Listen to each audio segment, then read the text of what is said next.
Sejam todos bem-vindos a mais uma edição do Estação Saúde. Hoje nós vamos falar sobre uma enfermidade que acomete mais de 4 milhões de brasileiros, a fibromialgia, uma doença nos músculos que não tem cura, mas que pode ser tratada através de cuidados especializados. E como no último dia 12 de maio foi o Dia Nacional de Enfrentamento da Fibromialgia, nada mais justo do que nós trazermos uma profissional para conversar um pouco mais sobre esse tema. O Estação Saúde de hoje recebe a professora Fernanda Bono Fukushima, que é docente do Departamento de Especialidades Cirúrgicas e Anestesiologia da Faculdade de Medicina aqui de Botucatu e do Serviço de Terapia Antálgica do Hospital das Clínicas. A doutora Fernanda também é especialista em dor e cuidados paliativos pela Associação Médica Brasileira e pela Sociedade Brasileira de Anestesiologia. Bom dia, Fernanda. Muito obrigado pela sua participação. Bom dia, Vinícius. Eu que agradeço o convite. Fernanda, a fibromialgia ela é um tema relativamente novo, né? Muita gente nem sabe o que significa a fibromialgia, tanto que o Dia Mundial de Conscientização e Enfrentamento, como eu falei, foi instituído só há 2 anos, né? Só em 2021. Então, para começar o nosso quadro, a gente poderia começar definindo, né, o que é a fibromialgia, se ela tem alguma causa, se é algo que predispõe a pessoa a desenvolver a doença. Na verdade, o nome fibromialgia é relativamente recente, mas a doença ela já é bastante antiga, tanto que a data do dia de comemoração da conscientização sobre a doença vem em homenagem a uma enfermeira que de fato tinha a doença, acredita-se que tivesse, né? Porque realmente o diagnóstico ainda é uma coisa bastante complexa, mas tinha todos os sintomas e foi exatamente no dia do aniversário dela. A fibromialgia, ela vem, na verdade, hoje a gente sabe que ela vem de um desbalanço no processo do nosso corpo, do funcionamento normal do nosso corpo. O nosso corpo, a todo instante, ele bloqueia informações que são desnecessárias. Por exemplo, eu uso óculos. Quantas vezes eu já entrei dentro do chuveiro de óculos, porque eu esqueci de tirar? Quem usa óculos vai saber exatamente do que eu estou falando. Ou deita no sofá e de repente o óculos está todo torto, né? Por quê? Porque o meu corpo ele bloqueia essa informação, porque não tem necessidade de eu saber que eu estou com o meu óculos, porque eu não preciso dessa informação. Quando algumas doenças acontecem, a fibromialgia é uma delas, o corpo ele perde essa capacidade de bloquear a informação e, na verdade, ele faz o oposto. Ele começa a amplificar as informações que chegam no nosso corpo, como se estivesse ligando um alarme para avisar que tem alguma coisa dando muito errado aqui.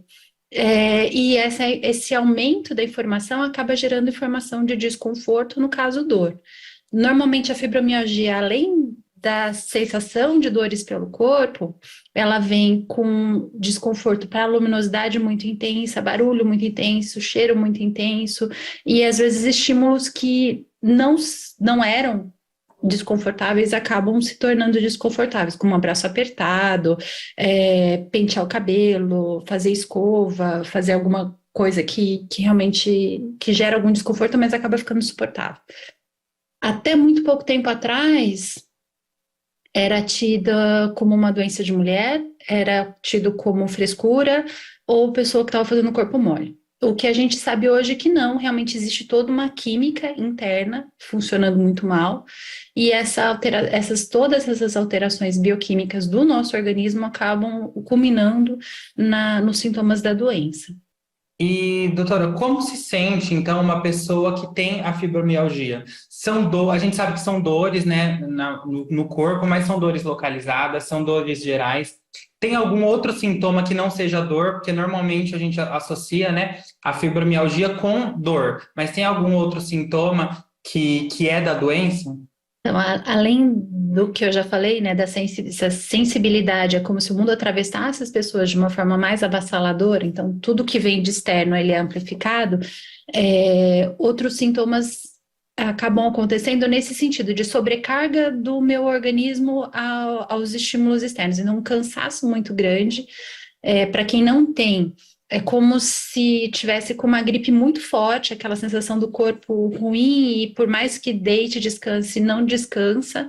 A sensação de que por mais que durma, a hora que acorda, parece que passou um trator por cima, deu ré e passou de novo. E sintomas cognitivos. Então, é como se também tivesse uma dificuldade muito grande de se concentrar e fazer tarefas mais complexas. Então, coisas corriqueiras do dia a dia. Vou bater um bolo, abro a porta da geladeira umas 3, 4 vezes, aí primeiro pego o ovo, depois eu volto, esqueci a manteiga, eu esqueci o leite. Então, fica difícil de se concentrar e fazer toda essa parte executiva. A dor, ela pode acontecer só em um local, mas não sempre no mesmo local. Então, por exemplo, na fibromialgia eu posso ter dor no corpo inteiro, mas eu também tenho algumas pessoas que podem ter, por exemplo, hoje está doendo esse braço, amanhã está doendo esse, aí depois de amanhã está doendo o braço e a perna, e essa dor, ela tem esse caráter migratório, né? Vai se modificando no decorrer dos dias. E, Fernanda, como a dor é um sintoma que está presente em muitas doenças, normalmente é a última coisa que a pessoa desconfia, né? A fibromialgia. Ela vai investigando, investigando e acaba descobrindo a fibromialgia. Essa é uma das questões, eu acho que mais preocupantes quando a gente fala de fibromialgia, que é o retardo no diagnóstico e a quantidade de tempo que o paciente precisa até conseguir receber o diagnóstico da fibromialgia e de fato tratar. Então, estima-se que o paciente chega a demorar 2 anos e tem que passar por mais de 10 profissionais para conseguir receber o diagnóstico de fibromialgia. Isso no contexto do exterior, isso a gente não está falando de população brasileira, a gente está falando de pessoas que são atendidas pelo Sistema Único de Saúde, e que a gente sabe que os recursos são ainda mais escassos, e essa dificuldade é ainda maior. Então, tudo isso leva realmente a um retardo no diagnóstico e muitas vezes há um excesso de exames complementares, de mais exames de procedimentos. Eu cheguei a ter paciente que operou todas as articulações do corpo onde tinha onde os sintomas da fibromialgia eram mais prevalentes. Ele tinha cirurgia quase em todos os lugares. Porque eram várias intervenções, ele era homem, e até pouco tempo atrás também fibromialgia era tida uma doença de mulher, e no fim ele acabou sendo submetido a procedimentos desnecessários. Mas, enfim, até 2016, que foi o penúltimo critério da fibromialgia que foi lançado, para você dizer que é fibromialgia, você tem que excluir qualquer outra doença. A partir de 2016, que é o penúltimo critério diagnóstico, esse item ele não existe mais. Então, eu posso dizer que a pessoa tem fibromialgia e, ao mesmo tempo, tem artrite reumatoide, tem esclerose múltipla, tem outra doença que potencialmente dolorosa que pode acompanhar, que é o que antigamente a gente chamava de fibromialgia secundária. Então, uma fibromialgia que acontece por conta de uma síndrome dolorosa que já está ali e já está deixando essa pessoa no limite dela, no sentido da sensibilidade. Claro que existem algumas doenças que podem causar sintomas dolorosos e por isso a importância da gente ter uma avaliação clínica adequada. Mas o critério diagnóstico da fibromialgia, ele não é um critério de exame laboratorial ou de exame de imagem. O critério é um critério clínico, com alguns pontos, e que o médico vai avaliar o paciente, vai fazer algumas perguntas e vai determinar se é mesmo isso ou não. É sobre até isso que eu ia te perguntar. Então, para saber se eu tenho a doença, não tem um exame específico, um diagnóstico específico. Não tem um diagnóstico, não tem um exame de sangue, não tem um raio-x ou um exame. Tem um exame até que tem muita gente que acaba fazendo para diagnosticar, mas ele não é um exame diagnóstico, que chama termografia, que você mede a temperatura do corpo. Isso não é característico da fibromialgia e não está dentro dos critérios da fibromialgia. Alguns exames eles podem ajudar a entender melhor como é que a dor ela se comporta naquela pessoa, mas descartar causas tratáveis, por exemplo, hipotireoidismo, é uma situação clínica que é bastante prevalente, que dá cansaço, dá dor no corpo, dá alteração de memória, dá sintomas muito parecidos com a fibromialgia. Então, se eu tenho histórico de doença tiroidiana na minha família, eu posso fazer o teste, tratar, se eu tiver com hipotireoidismo, começar a tratar, nossa, minha dor melhorou, então era só isso. Mas eu não vou esperar descartar todas as possibilidades ou fazer milhares de exames de imagem para dizer que é fibromialgia e começar a tratar a doença, até porque não é uma doença ameaçadora da vida, não é uma doença que encurta o tempo de vida da pessoa, mas ela, se não tratada adequadamente, se não abordada, se não acolhida, ela causa uma incapacidade muito grande, causa muito sofrimento e perda de dias vividos, né? Então, por isso a importância do diagnóstico adequado, rápido e tratamento também. E, Fernanda, tem algo que piora os quadros da doença ou algo que melhora muito para a pessoa poder ter uma melhor qualidade de vida? Como toda dor crônica, as áreas no cérebro que sentem a dor física, a dor do corpo, são as mesmas áreas que vão sentir a dor da tristeza, a dor da desilusão, a dor de qualquer sofrimento psíquico que a gente eventualmente tenha. Como essas áreas se sobrepõem, qualquer situação potencialmente estressante, potencialmente dolorosa, seja física, seja emocionalmente, pode piorar qualquer tipo de dor, não só da fibromialgia, mas na fibromialgia isso é bem clássico. Então, nervosismo, estresse, tristeza muito profunda, tudo isso pode desencadear uma crise e pode piorar os sintomas, bastante. Da mesma forma, o oposto pode ajudar. Então, quando eu me sinto bem, quando eu tô feliz, quando eu saio, dou risada com os meus amigos, quando eu saio para viajar, quando eu faço atividades de lazer, isso liga áreas que são opostas às áreas da dor, às áreas do sofrimento, e isso também tem efeito analgésico. Toda dor, ela acontece no cérebro. Toda dor, ela vai ser sentida no cérebro. Então, é um local que a gente precisa olhar, porque toda vez que a gente só trabalha com o local, então, se eu tenho uma inflamação, só tô ali na medicação para aquela situação específica, eu estou perdendo uma outra parte que é a experiência em primeira pessoa do fenômeno.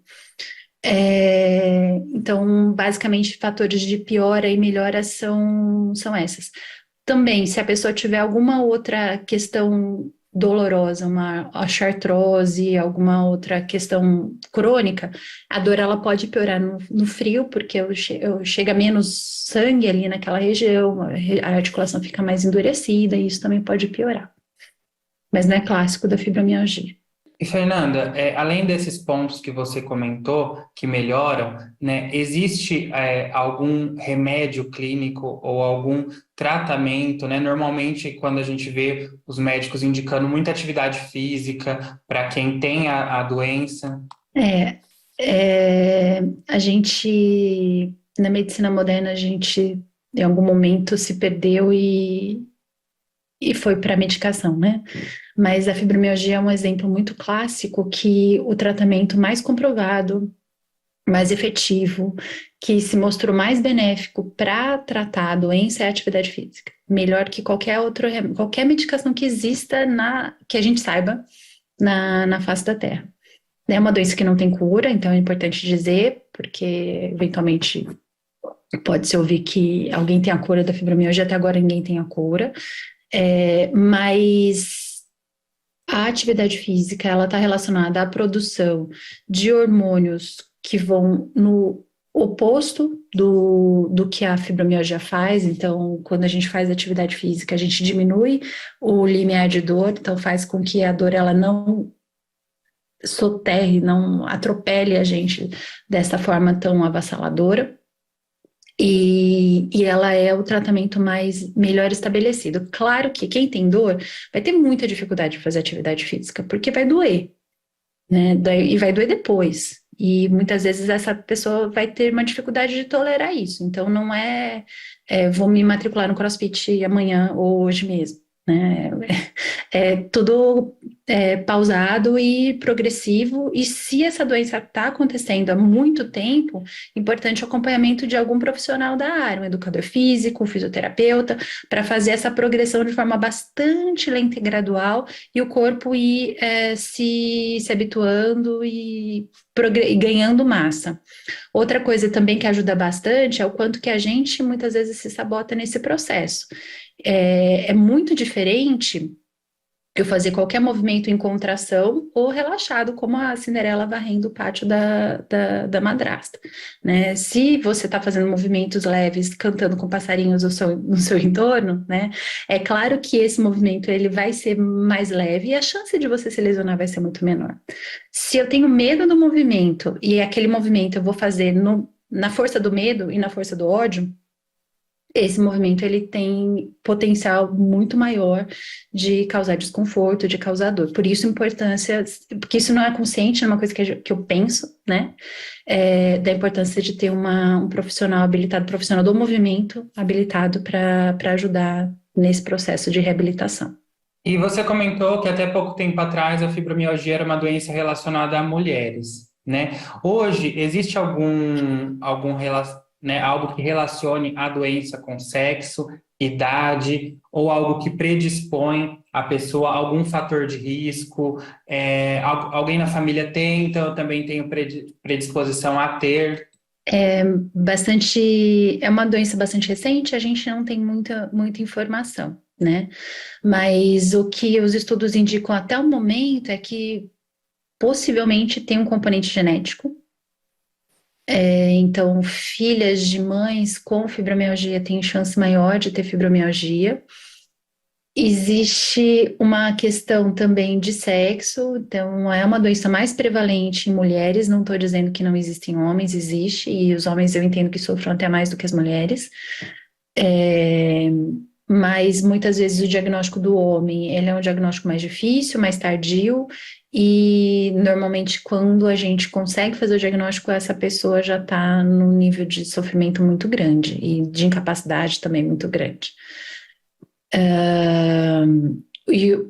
A prevalência em homem depende muito de estudo para estudo, e nos últimos estudos que eu até vi, agora recentemente, você pega estudo mais recente, tem mais homens do que em estudos mais antigos. Então, parece que essa diferença de sexo talvez não seja tão importante assim. A gente tem que esperar e aguardar a ciência descobrir mais esse ponto. Hoje, o maior fator de risco é o medo. Então, o fato de ter um comportamento, ter tido muita dor na vida, e ter desenvolvido o medo do movimento, isso é um fator de risco. Então, o fato de ter alguma dor crônica ou dificuldade de lidar com a própria dor. A idade, a princípio, a gente conversando com o paciente, né, tem muito paciente que tem medo de, eu vou ficar velhinha e como é que vai ser? Se eu tô com dor agora com 20, 30 anos, como é que vai ser quando eu tiver com 60? Ano retrasado a gente fez um estudo, foi uma pesquisa online, e a gente entrevistou mais de 2.000 pessoas com fibromialgia no Brasil. E o que a gente viu foi, na verdade, o contrário. Pacientes mais velhos tinham melhor função e menor score de dor. Então, a idade aparentemente foi um fator que protegeu. Não temos clareza, enquanto eu, como pesquisadora, agora falando, né?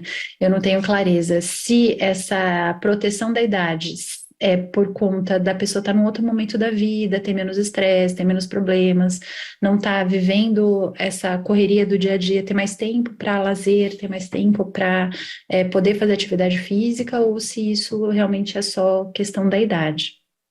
Mas aparentemente idade é alguma coisa que não devemos nos preocupar, pelo menos por enquanto. Então, Fernanda, a pessoa que tem a fibromialgia hoje, com o avanço da medicina, né, o avanço dos cuidados, ela consegue ter uma vida normal. Ela consegue sim. A gente consegue ter bom controle dos sintomas e, inclusive, dias muito bons sem a dor.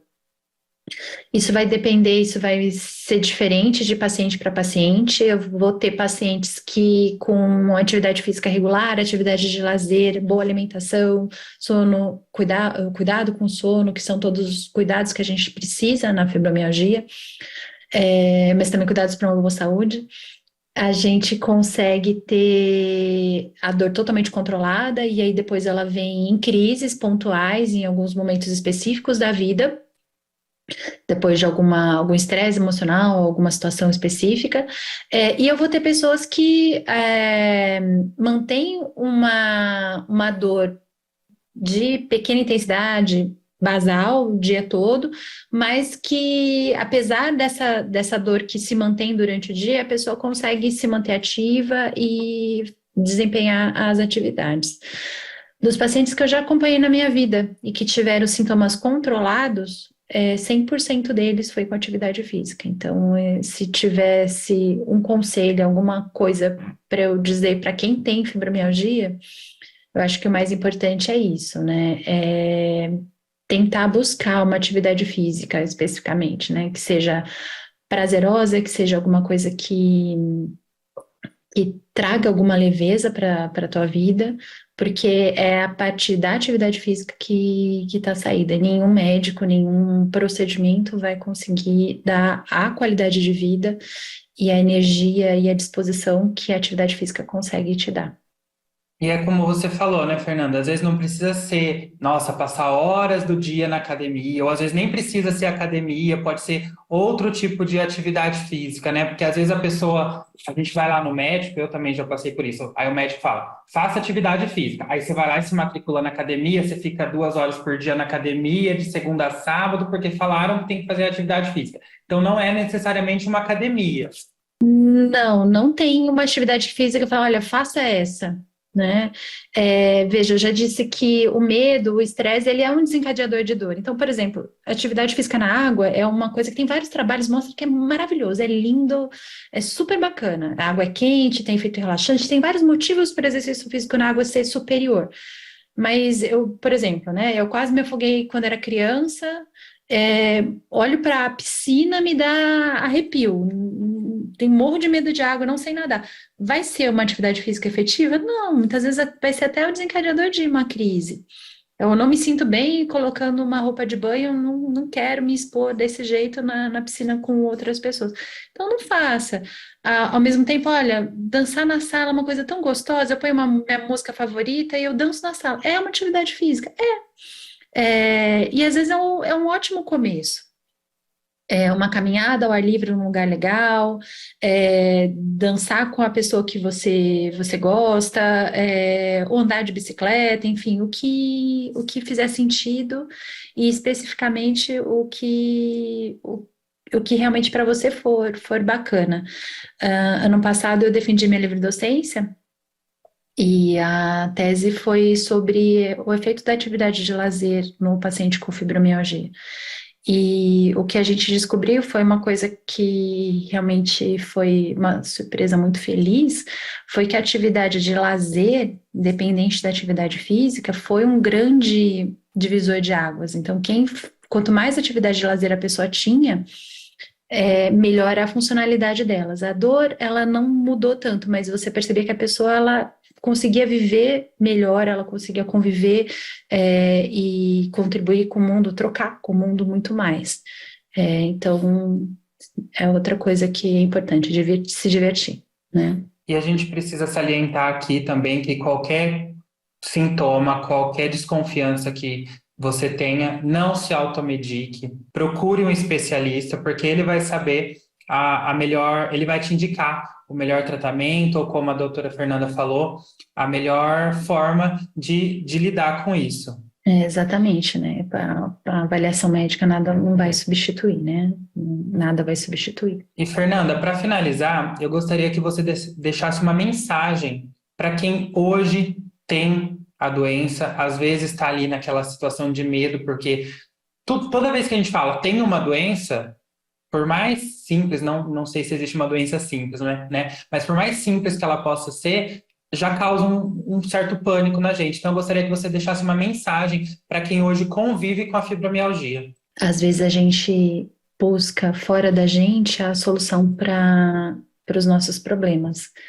E a fibromialgia é uma doença que, por, por definição, e todos os estudos apontam, né, que ela começa dentro da gente, com um desbalanço, alguma coisa que o nosso corpo realmente, ele liga um alarme de perigo e não consegue desligar isso, e a saída, ela não está fora, ela continua dentro. E a saída da fibromialgia é realmente a gente buscar um estilo de vida mais saudável, então com atividade física, alimentação livre de produtos processados, ultraprocessados, livre de alimentos extremamente inflamatórios, como açúcar branco, por exemplo, e os aditivos e conservantes todos, a gente cuidar do nosso sono, ter uma boa saúde do sono, dormir pelo menos 8 horas por noite, né, e cuidar para que essas horas sejam bastante sagradas, e se movimentar e divertir. Então, essa é a chave que eu entendo para a gente conseguir vencer a fibromialgia. Tem saída. Se você está sofrendo há muito tempo e sente que não tem saída, procura um profissional, e se esse profissional não foi legal, procura outro. Existem vários profissionais habilitados que têm capacidade tanto de tratar como de acolher os sintomas e te ajudar a sair desse lugar onde você está. Tá certo, então, Fernanda, muito obrigada, tá, doutora? O Estação de Saúde de hoje, então, conversou com a doutora Fernanda Bono Fukushima, que é docente lá da Faculdade de Medicina de Botucatu, especialista em dor e cuidados paliativos. Muito obrigado, doutora. Obrigada, Vinícius. E você que assistiu a Estação Saúde de hoje pode também participar sugerindo pautas para os próximos programas.